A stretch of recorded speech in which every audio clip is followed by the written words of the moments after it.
issue is also doing things right.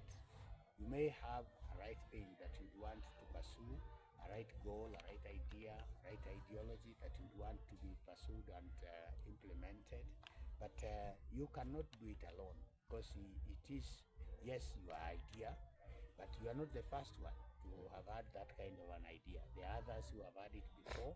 We may not have done it your way, but there is a way that it should be done. And so much as we would want to support the youth, we would want also to ask the youth to listen and know that all that they would want implemented can be implemented if it is done the right way. For example, the youth want to occupy, which we allow them to do that. If we allow you today to occupy parliament by removing all the parliamentarians, and Kenya is a democracy, how are we going to have the next parliament in place without the IEBC? So some of these things that we are raising are pertinent. They can help the country move forward, but it is only important to prioritize them and say we would want the IEBC properly constituted. There is a select panel that has been gazetted, but we are now asking that we should move slowly but careful, but within also the framework of the legal framework, so that we get this very important commission in place, and so that Kenya is able to move the right direction. We already have constituencies without MPs. We also have wards without their representatives, and all these need to be occupied before you can say we are occupying. So let us occupy these positions, but the very, very vital position that should be rightly constituted is the IEBC. We would want also to ask the government, as we have done in our statement, that they have no option but to listen to the people of Kenya. When the people of Kenya say we are tired of taxes and levies and interests and any other, like for example, we have had more than 16 levies and taxes that have been introduced in the very, very few days of the Kenya Kwanza government. We would want to support the government that is listening to people and knowing the burden that the people are taking.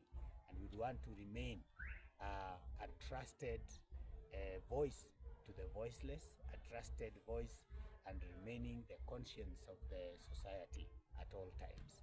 And so we urge the government just to listen to the people, because these are the people that elected you. These are the people who you even come to some of our churches every Sunday as worshippers. And when we say listen to the people, just know that the people need to be listened to. And thank you very much. If the government is going to listen to people, I know if the government listened to the Gen Zs, as they were saying, do 1, 2, 3, and 4. If the government listened, something would have changed, and would have changed for the better for that reason.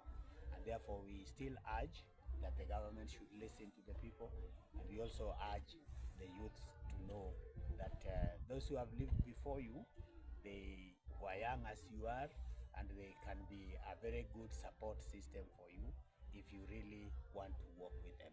Thank you. Also, in Kenya, took a position, and a position that is ideological, a position that is supposed to help this country to understand that there is no business as usual approach to governance, approach to social issues, approach to economic justice, and all the other justices. And therefore, as NCCK, one of our